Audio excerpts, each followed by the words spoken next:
nous avons échangé autour de 3 sujets principaux. Le premier sujet, c'est le témoignage de satisfaction que le président de la République du Congo a tenu à adresser à son homologue, le président du Faso. Le président apprécie fortement l'engagement, le dynamisme et la combativité du président du Faso, qui lui font penser effectivement à son propre engagement il y a de cela quelques années, parce que lui-même est arrivé aux affaires pratiquement dans les mêmes circonstances de défi et pratiquement avec la même tranche d'âge. Et il peut comprendre les défis auxquels sont confrontées les autorités burkinabées à garantir la stabilité du pays, à veiller sur l'intégrité de leur territoire et à créer les conditions de consolidation de la paix. Le président Denis Sassou Nguesso nous a donc chargé de transmettre aux autorités burkinabées ce message de soutien, de réconfort, et nous a demandé de les rassurer de sa volonté à accompagner le processus. Le président de la République du Congo nous a aussi chargé de traduire toute sa fierté, toute son admiration pour les efforts qui sont en train d'être déployés ici dans le cadre des réformes qui sont engagées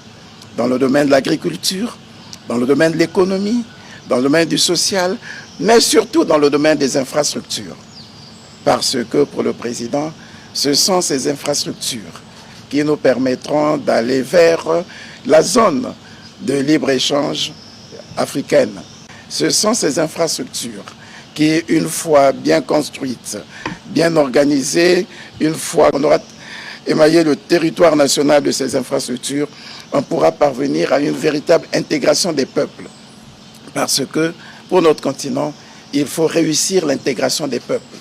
Et cette intégration des peuples passe par ce travail de modernisation des infrastructures tel que cela est en train d'être fait ici.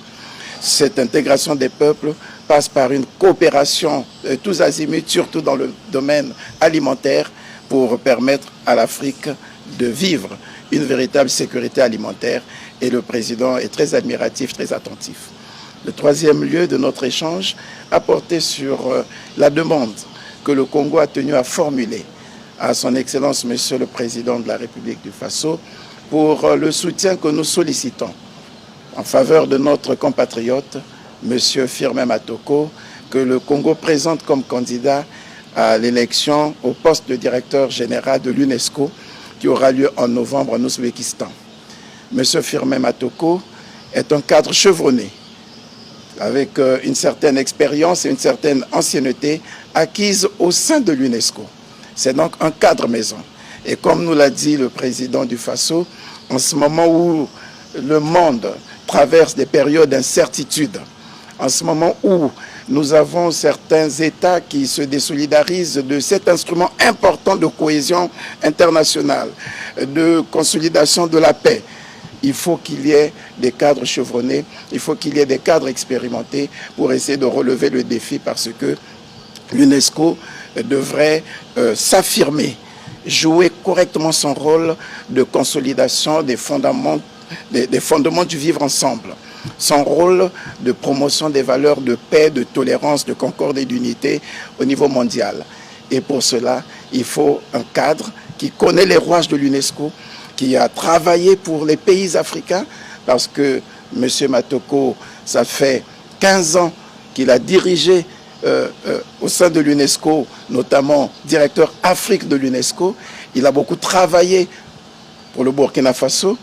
et beaucoup de vos compatriotes, beaucoup des autorités burkinabées l'ont vu à l'œuvre et l'ont témoigné. Dans ces conditions, on pense que c'est le candidat idéal pour présider aux destinées de l'UNESCO, et nous sommes heureux d'avoir bénéficié de l'oreille attentive de son Excellence, Monsieur le Président, et du soutien, en nous assurant de ce que, en partant d'ici, oui, nous avons avec nous l'appui du président du Faso, et avec la certitude que le candidat que l'Afrique va présenter, que le groupe africain de l'UNESCO va présenter à cette élection, remportera pour les mains cette élection et se mettra résolument et réellement au service du continent, au service de l'humanité, pour promouvoir la paix, la concorde. Il a parcouru l'Afrique